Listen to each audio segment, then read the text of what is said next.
Hello everyone, 21st episode of Road to Super Bowl, your 2024 season preview is here, and here we are with Philadelphia Eagles. So will this be Fly Eagles Fly or Cry Eagles Cry? Let's find out, shall we? So, before we deep dive into this, let's take a look at the kind of mood swings of every Eagles fan that they had to, let's say, endure over the last 2 years. So from really getting close to winning a Super Bowl, like maybe one or two unfavorable calls from the officials and they could have won that game, towards the start of the season that did not necessarily looked amazing, but they were winning, right?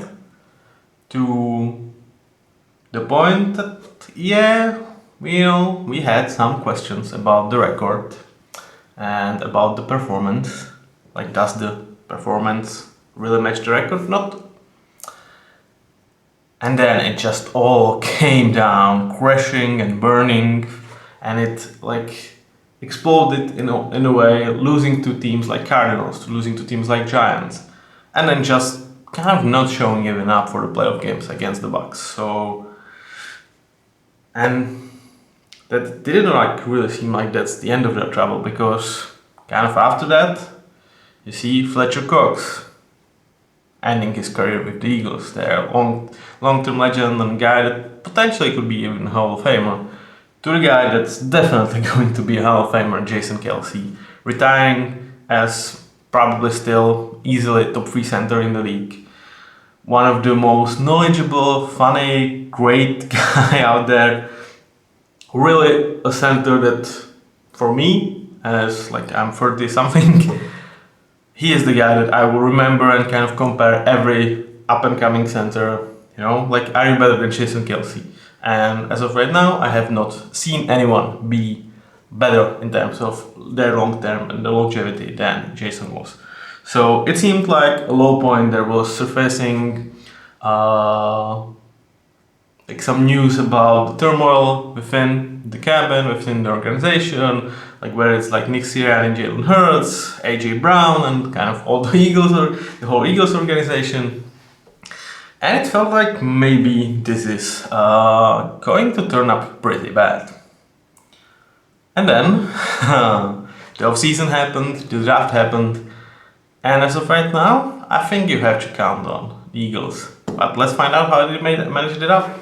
And we start with their draft. And the first 2 picks are the most ridiculous. How did the Eagles get away with this again? Really, again? Shit I watched in the last 5 years. So everybody kind of knew that there's secondary issues that the Eagles have, right? It's not, let's say it's not a secret that their secondary was not playing great last year. And it was absolutely clear that they wanted to address it. Somehow, some way, they've managed to do it without pretty much losing any resources, just spending their picks and one draft trade that is not even unfavorable to them. And they've managed to address it. So, first of all, we start with Quinion Mitchell, who position of value, right? Check. Cornerback. Fit here. Check. Vic Fangio's gonna love Quinion Mitchell. Steal. Yeah, freaking check. He's borderline top 10 player in this year's draft. You get him at 22. You don't have to reach. You don't have to trade. What are we doing? How do they end up with Quinion Mitchell? He is close to, I would not say he's as good of a prospect as Devon Witherspoon was last year, but he is close to that. And you know how I am on Devon, even after, especially after his first year with the Seahawks. And you get this guy with 22nd pick, and I'm oh my god, what are we doing? And then second round emerges, and there are Washington Commanders with their 40th pick in the draft, and we see trade alert.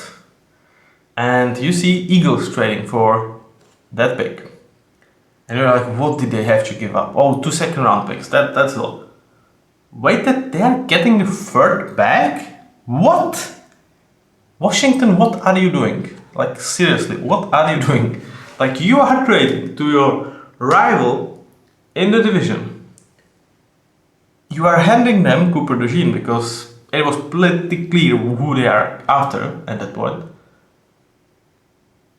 When your secondary is like really bad, let's be fair, and you are not even charging them premium. Like if that trade did not involve the third round that they get back from the Commanders, I mean, even there, I would not love this pick. I would be like, yeah, they heavily invested, but all right.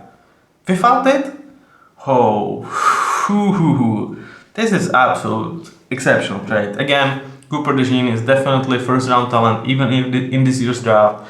He is going to be absolutely what is secondary needs.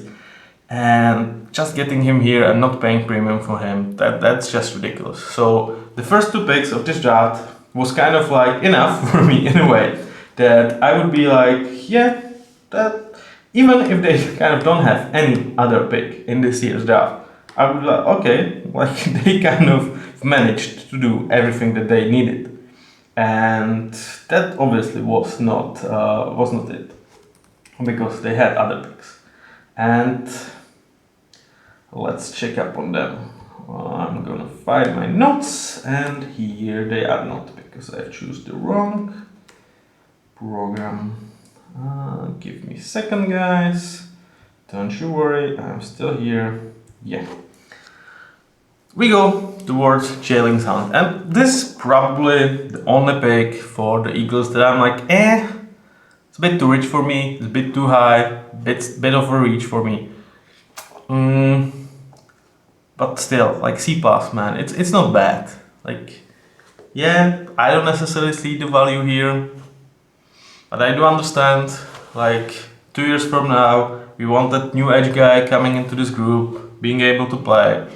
You know, we give him 100 snaps this year, something like 250 next, and then we should have a reliable starter from him. But yeah, I would say there were better players on the board for you. But okay, still kind of like, oh, all right.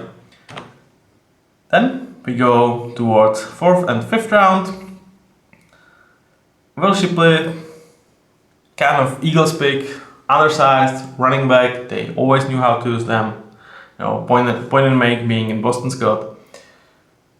He's going to fit here. He will probably carve himself quite a nice career as a backup. Or third back on this roster. You have him for really cheap for 4 years. Kind of okay pick. Anya Smith, nothing exceptional, nothing truly horrible. Like, do I necessarily feel like he will get an opportunity to shine here? Probably not. There are several guys over him for that like number 4 spot, so yeah, that's kind of like But then you go to Jeremiah, and wow, for me this was a guy I did expect to come off the board like around 100, yeah. So you are getting him. It's 155, so to me it's a steal, and it's also like a legacy pick for for the Eagles as well. Obviously, his father, very famous defensive player. And do we like necessarily not make I'm not making a mistake like father like son, you know, like if he didn't have this name, would I think as highly of him or other people? Like maybe, but I think still what we've seen from him was good enough to be drafted in 1st or 4th round. And I think given how Eagles approach this position, they don't want to invest in this, they found value. And they did not have to spend that much to get it. With the rest of the draft, it might seem like, well, they've already done enough, right?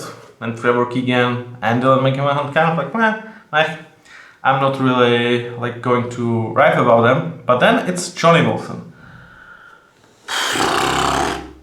What is this guy still doing on the board? Can someone explain it? He is obviously a weird one because he's so big that you are like, do they convert him to tight end? Will he stay as a wide receiver? Like, is he clunky? Is he really like a good mover? Not necessarily, but I think he showed at a combine that he's reasonably quick and actually has really good hands. Combine it with his size, you might find really nice value here again. So overall, this was definitely one of my favorite drafts that fits the needs, finds position of value with steals, and definitely sets up Eagles going forward, as well as actually brings a lot of like strength even towards this year, which I think is absolutely massive. And every time you do that in the draft, especially when it's not like you have super premium draft capital, because yeah, they had an extra second round pick, but they were still like picking 22nd, so not really high pick. That's obviously one of the best drafts that we've seen this year, in my opinion. And now let's switch up and focus towards the offense of this team. And it's going to be overseen mostly by Nick Sirianni.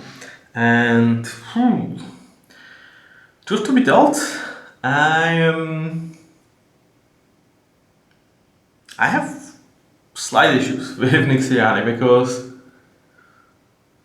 he doesn't strike me as a guy that necessarily brings too much to the table. Like, he's a good offensive coordinator, like overseer of the offense. Like, don't get me wrong, but he's not special. He's not even really good in my opinion. So that hence why B-. I think he's better in terms of like his persona. He's a guy that like brings the energy towards the game. You want to follow him. Like, I like that part of him, but given some of the noise that happened last year that was surrounding Nick Sirianni, his gestures, somehow like not necessarily handling the sidelines to the best. You know, we all seen the Chiefs altercation with Big Dan.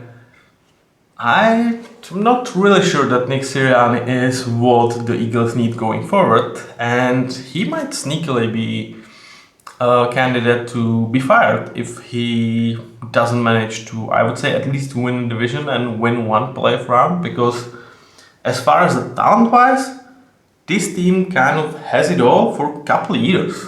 Like, and I don't think that necessarily the accolades match that. I know they were in Superbowl, they didn't win it. And other than that, like, the talent's just here. And I don't think that Nick Sirianni is bringing the best out of it. But let's check the talent, shall we? So we start with QBs. Jalen Hurts, Kenny Pickett. Like, obviously Kenny coming here is kind of weird, because this is not the place that he will get his starting job, like, ever. The one thing that Eagles kind of are committed towards Jalen Hurts, the way they structured his contract, he has like 7 void years. There's like, I think 2030 is like, or 2029, when all the void years will, unless he like his contract is extended, then it's still the void years could be like split up on several years. But if he doesn't, he has like $95 million cap hit while not playing for a team. So they have invested into Jalen Hurts in the future. They clearly believe he's the guy for them. And I must say, I'm absolutely okay with it.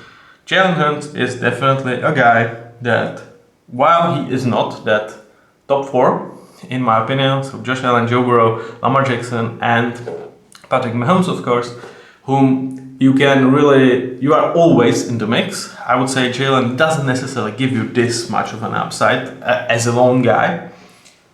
He is definitely one that you should be committing to long term. So I absolutely like him. I think his dual threat is the only thing that really worries me long term, because he is going to be more susceptible to injuries than other QBs that don't put their body on the line as often as Jalen does. But other than that, you are set up. So I don't necessarily understand this move from Kenny Pickett. Like, it seemed like, well, we are signing Russell Wilson. Okay, I'm out. I don't want to compete. I'm out. And I go to the place where it's not like necessarily they have this offensive guru as their head coach that I can learn from, or I have a chance to be a starting QB. So Kenny Pickett as a backup, as a cheap backup for Eagles, I love it. As a spot for Kenny Pickett to go, really weird. So perhaps it's like, well, I will be here for 2 years, or maybe I'm okay with being a backup, or the team that should, in theory, be a Super Bowl contender for years to come, and I'm okay with that.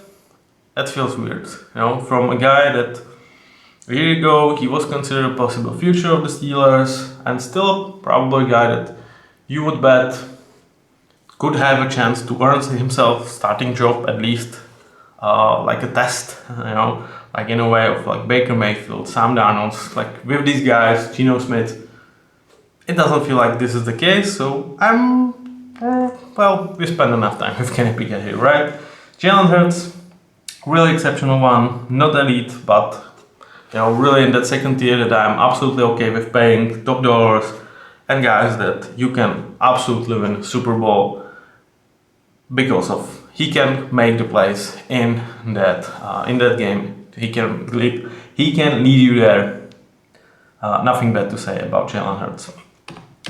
Now let's talk about running backs.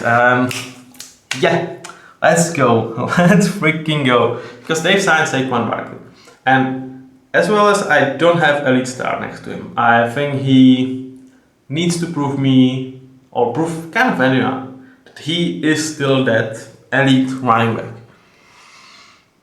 Boy oh boy, I'm excited about this. And to me, this is absolutely a perfect spot for him. Like, obviously Giants fans will be happy about this, but for the first time in his career, he will have an O-line actually. Like, from what Giants had, it was never really like handing him really great chance. And also, there will be a threat of Jalen Hurts. So not only you will get blocks, you will also have like linebackers second guessing themselves, is Jalen Hurts keeping the ball? This should be fun for Saquon. Like, it feels very similar to like Derrick Henry, but Saquon even comes to a place that there is definitely better O-line in place than what they have in Baltimore. So does he have a chance to become elite in my grades again? Absolutely. I think this should be really fun year, and I'm super excited to watch dual threats QB with exceptional running backs behind really good O-line. I mean, I'm not a huge fan of Eagles, but I will be tuning up to their games to watch like mostly this. Behind him, you have Kenneth Gainwell, you have Will Shipley. There's nothing special, nothing to write home about, but also, like, you probably want to preserve Saquon, give him like 70% of snaps, not necessarily make him that 80 plus workhorse, to preserve his health, to have him for the playoffs, and these guys should be okay-ish out there to allow you to do that. But now let's move towards wide receivers, and this is really a story of two players. The one is AJ Brown, number 2, Devonta Smith. In terms of number 1, number 2 in the leagues, you are really hard pressed to find better duos. Like, we can talk DJ Moore, Keenan Allen, we can talk T. Higgins, Jamar Chase, we can talk Jalen Waddle, Tyreek Hill, but they are up there. AJ Brown looked absolutely incredible, like for first 9 or 10 weeks of the last season, and then as team kind of collapsed, he also went really as a shell of himself in a way. So what kind of AJ Brown are we going to see? I do still expect the elite one. It was around him, like around his performance, that some of the noise was created. Like, is he necessarily seeing eye to eye with Jalen Hurts or Nick Sirianni? It seems like everything's been kind of solved out and they are ready to roll. And when you have AJ Brown, to have Devonta Smith behind him, I'm sorry guys, the catch yards and touchdown does not fit. I'm going to give you real numbers. I'm truly sorry. Sometimes, when you are doing so many cards, you just overlook to change some of the stats, and this should be 1,066 yards for Devonta Smith, and 7 touchdowns actually are fitting.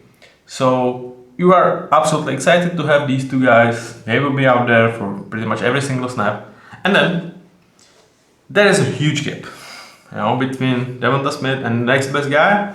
There's a lot.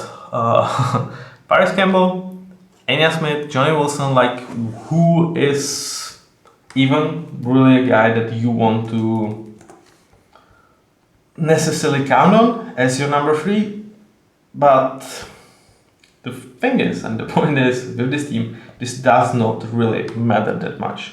So as of right now, they're listing Jahan Dotson, whom they traded a couple days ago from the Washington. So they seemed like, well, we actually want some semblance of a really nice number 3 wide receiver, and they even let go of Paris Campbell. So as of right now, it's Jahan Dotson as your number 3, Joey Wilson, Brittany Covey as your number 4, number 5, and it's because Jacob Harris, Anya Smith, and Joseph Ngata are all on injury reserve. So they had several problems with the wide receiving core in terms of injury, and they still decided to let go of Paris Campbell. That kind of says you all how they want to approach this situation, as well as they are not necessarily super worried that their number 3 wide receiver is the place that should decide their season.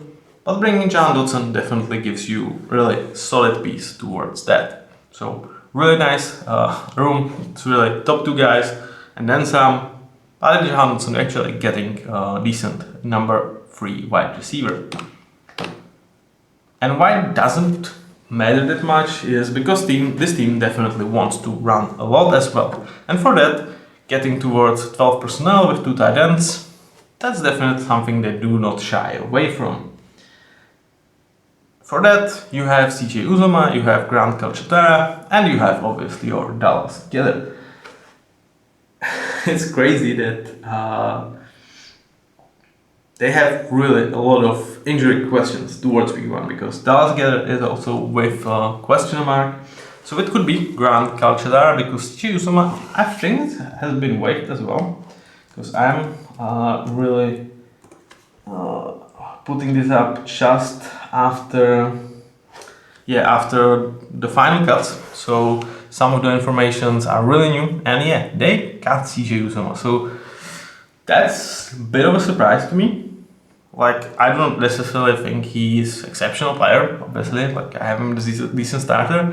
But given the case that your 3rd and 4th tight end are Albert Bunam Jr. and McCallum Castles, whom I really don't know much about, and well, frankly, they are both on injury reserve, and Dallas Goedert has injury concerns towards the start of the season, they are pretty much only with Grant Calcaterra out there, and it's weird in a way. So letting go CJ Uzomah kind of says that they really did not see anything from him, which is weird, but we'll see if anybody picks him up.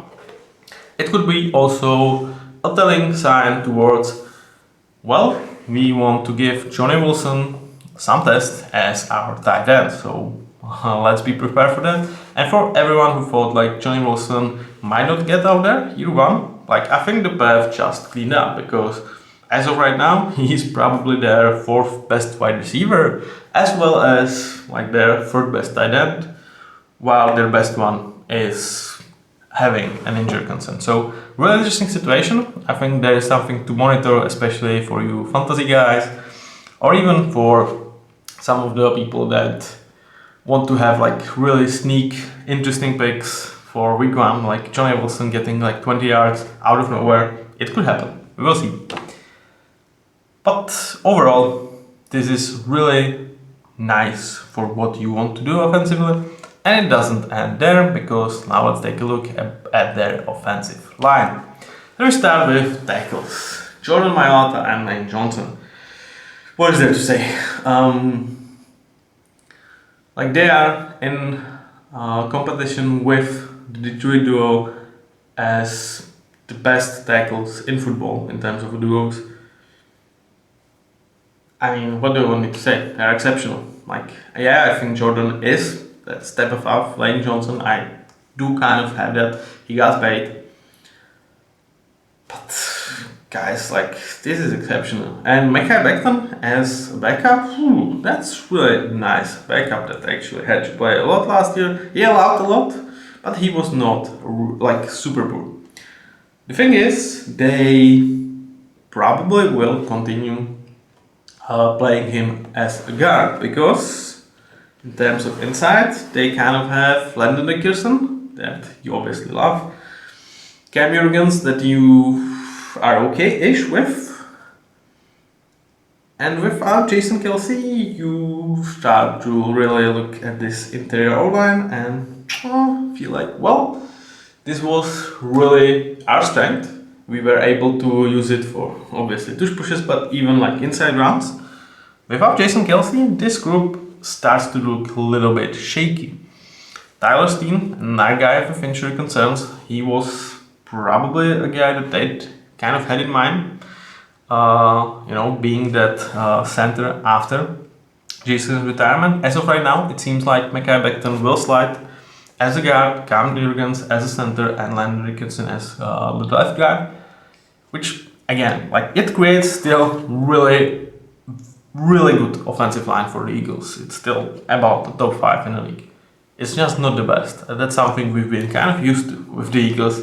Well, yeah, they have the best offensive line with really, like your second worst player of this offensive line was Landon Dickerson. That's ridiculous. That's absolutely freaking ridiculous. As of right now, it's Cam Jurgens, it's Tyler Steen, it's Mekhi Becton, and you don't necessarily have that much of a depth behind these guys. So with Tyler Steen being questionable to start, you are kind of in a trouble if anyone else goes down, because Fred Johnson, Trevor Keegan, or Darian Kinnard, I don't have huge faith in these guys. So as a starting 5, really up there. They are kind of one deep that I kind of trust still, Tyler Steen. But other than that, you are good. Like, the good thing is that Mekhi Becton can play guard, he can play tackle, so you have this opportunity. So you are one deep, but you kind of are covered for, let's say, all positions in a way. They can reshuffle this line.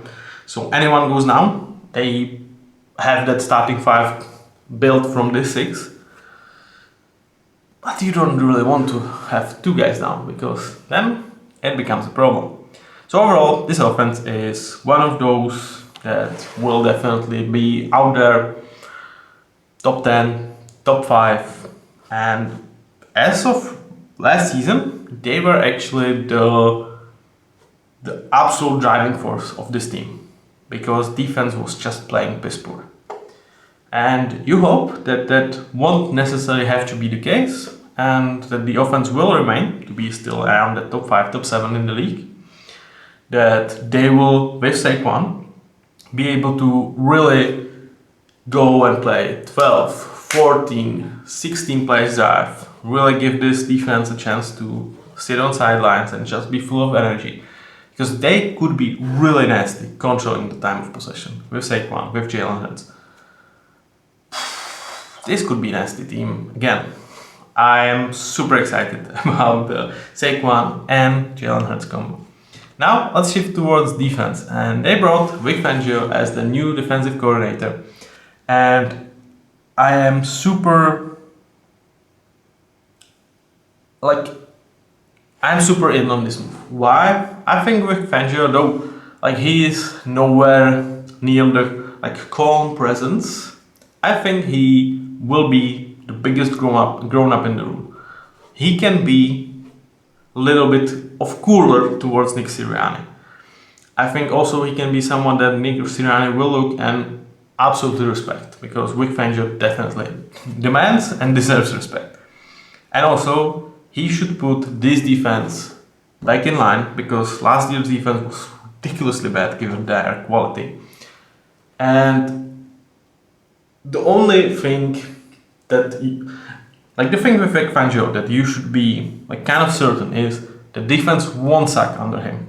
They might not play as an elite unit. Yeah? And you don't necessarily even have talent for it. But they should be good enough. And that's kind of something that they were absolutely lacking last season. And with the offense, as we talked about it, if the defense is at least good enough, you are in business. So let's check the talent, shall we? We start with defensive line, where they kind of went and, in a way, exchanged Bryce Huff to Hassan Reddick, though they got better out of it because Bryce Huff came as a free agent while Hassan Reddick was traded towards the Jets. So a win for Javier Osman there. Do I necessarily feel like paying Bryce Huff the amount of money they paid him was the right move? Like, I understand why you would want him here. He is really great player and he has still potential. And with Josh Sweat and Brandon Graham, you are not necessarily having this young edge duo, so he could be a successor towards them. Still, way too much money, in my opinion, for what you are getting out of Bryce Huff. Let's check this contract. Yeah, 3 year, 51.5 million. I mean, it's okay. Like, it's little too rich for me, but it's not absurd by any stretch of imagination. So with just that and Bryce Huff and Brandon Graham, you have really 3 starting edge pieces that you are happy with. You have rotation, you have youth, you have experience, you have quality. Really nothing that you should be worried about, only you don't necessarily have that elite piece. Or like, they are mostly bunch of number 2 guys in a way, with really none of them actually. To me, even Bryce Huff doesn't necessarily have a potential to be like at least decent number 1. You know, like, even like, do I think he can reach the status of like Josh Allen or Jay Hendrickson? No, I kind of don't. So that's the only thing you are missing. You are good, you are deep, nothing to worry about. That is definitely a plus for this team. In terms of backups, Zach Baum, Nolan Smith. Yeah, why not? There is development plan. We've talked about it with Jalen Zant as well. So they are thinking ahead. You know, how to replace Brandon Graham and John Sweat in the future, with Bryce Huff potentially like leading the course here. So there is a good thinking. Doesn't necessarily optimize this season, in my opinion, which I would probably go for, given the Dallas not really spending a huge bucks, but having really a nice budget in the future. Like 65 million free agency money for next year, I think in Dallas. But okay, they might not have a Dak Prescott anymore, so we will see about the Cowboys, right? And then we go towards interior. Well, here the room is just absolutely set. You have Jalen Carter, who is like kind of similar to AJ Brown in a way, because like he was absolutely shining start of the season. Especially like sack wise, like he was really feasting on, especially Washington. But then it kind of started to decline his production, but he was still really good. And from first year of Jalen Carter, I mean, he probably gave you hope that it could be like CJ Stroud or Puka Nacua type of season for him, and it was just really good one. But still, you absolutely love to see the progress. He is definitely one guy on this defensive line that has that elite potential, and you can have even guys like, I don't think if I say he could be as good as Chris Jones, I don't think I'm saying something outrageous. Like, he has that potential, he has that quality in him, I think. Will he reach it this year? Most likely not, right? That would be insane. But could he become like top 10 defensive tackle within this year? Hell yeah. I think he's really closing in even on that. So you have this guy, then with Jordan Davis and Milton Williams, you have really nice 2 complementary pieces to him. and nothing that you are worried about. And really, you just don't have a weak link in terms of this defensive line, which like is great. Having a D-line without the weak link, with superstar potential in Jalen Carter, that's something a lot of teams can dream of. Why am I not necessarily, giving them like super great grades in terms of D-line? Because it's not just the D-line we are grading here, it's D-line and linebackers.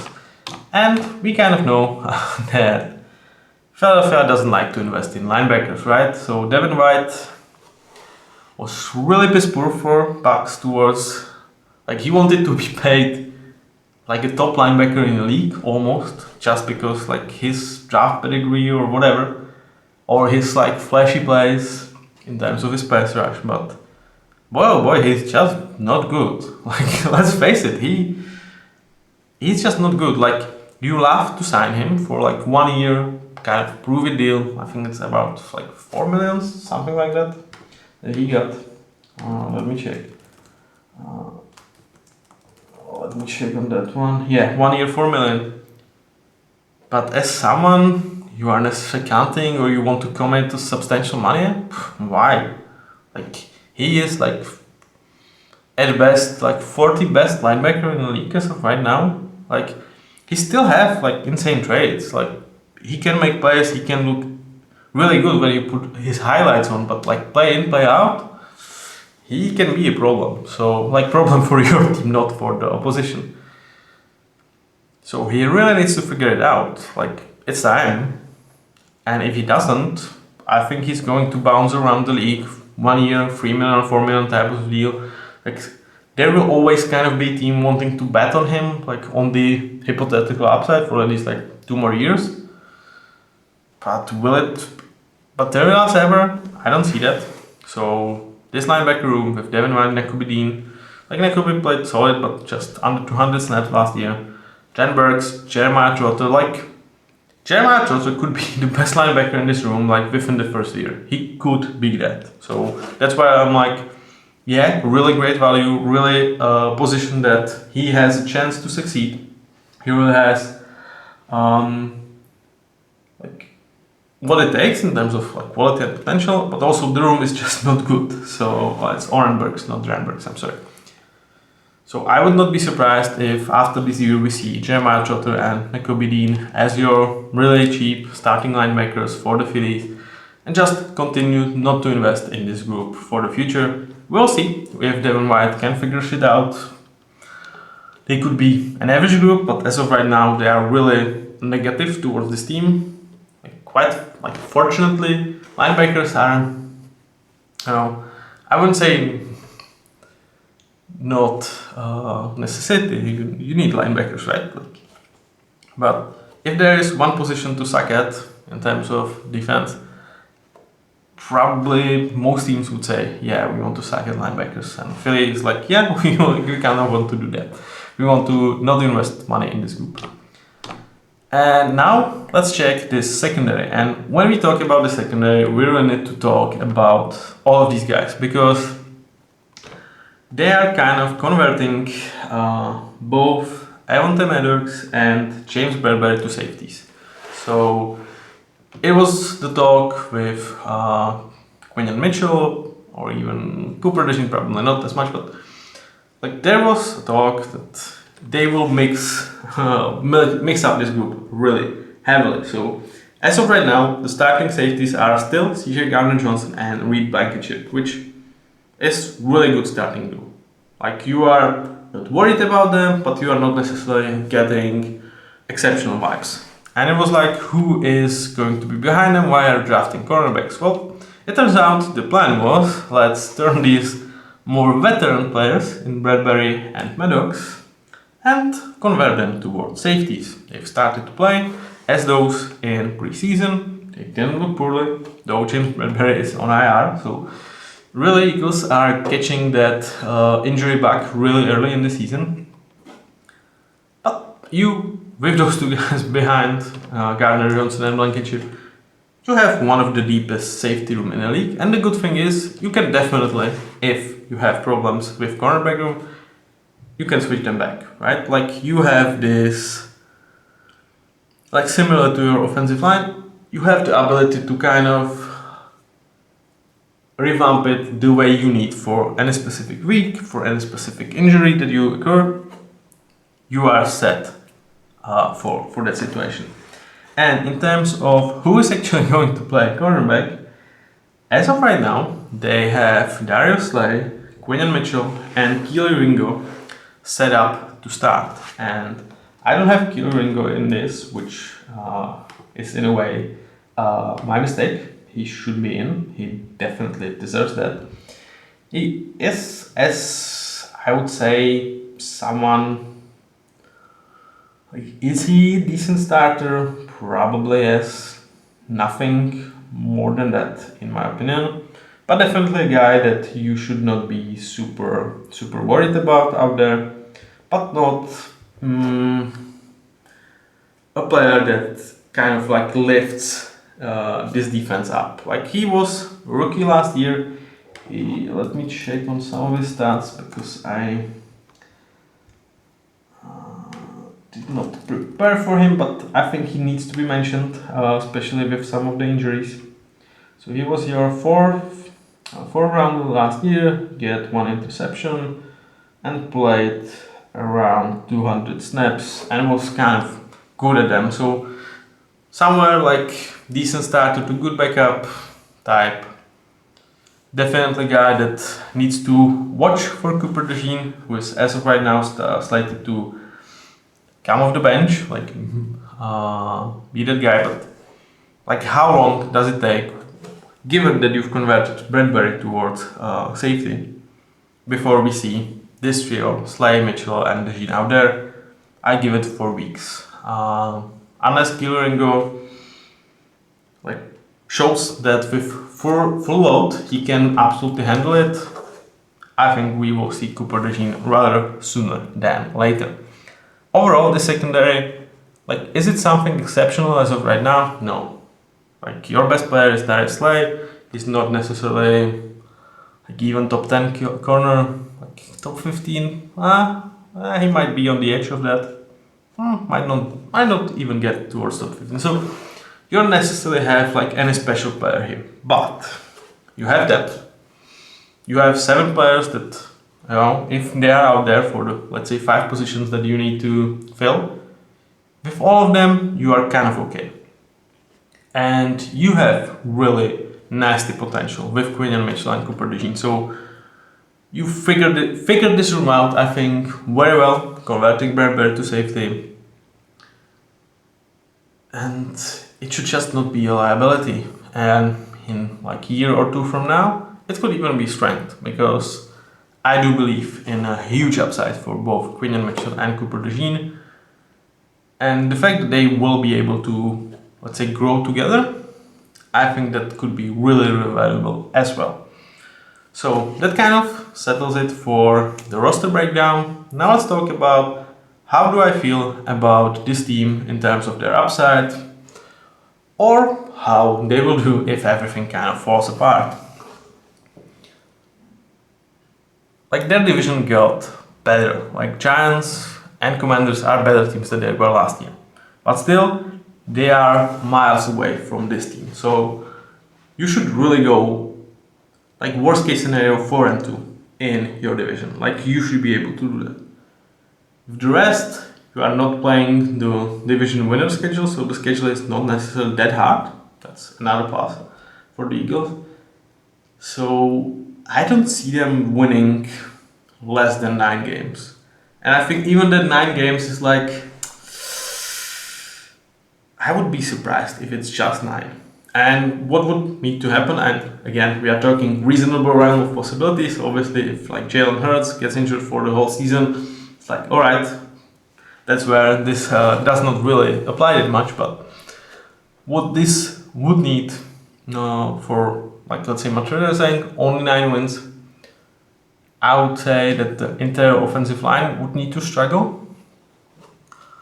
Some of the veterans, whether it's for secondary or for the D-line, would be like falling off the cliff in terms of their performance.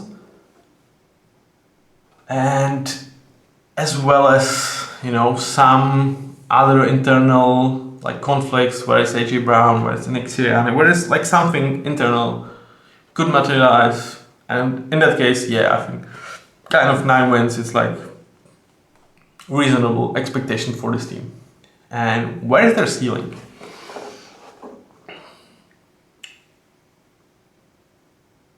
I mean, truth to be told, I think it's 13 wins. I can absolutely see that this offense that already was really, really good last year. I know they've lost Jason Kelce and it's a huge blow.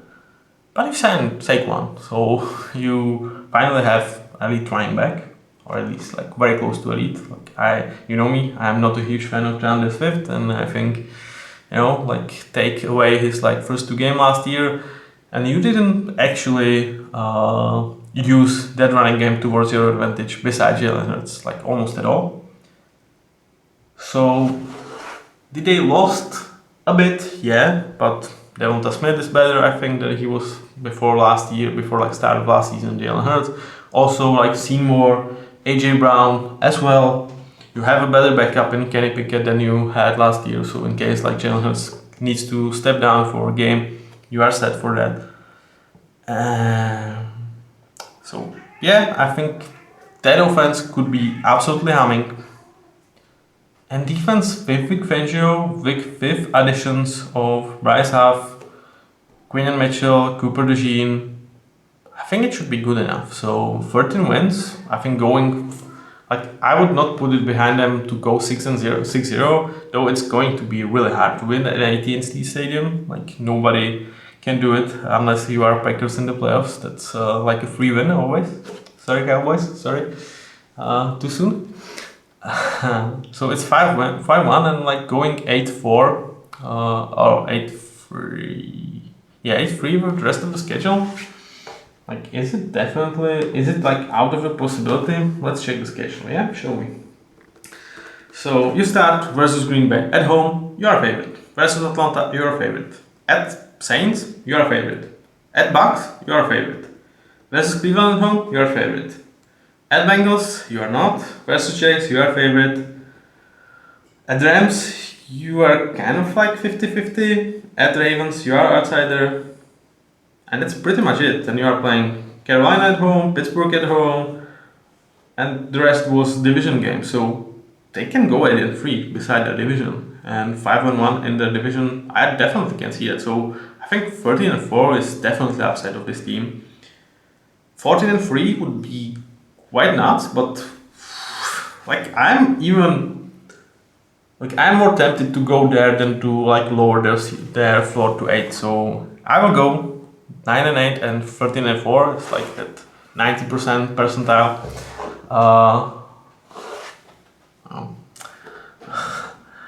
Like within the reasonable realm of possibility, as I like to say.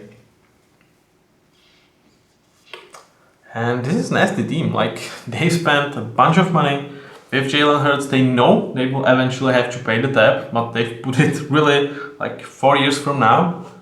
And in those 4 years, it's like Javi is going to say, well, I'm going to create another great roster. And that's why I'm like Nick Sirianni.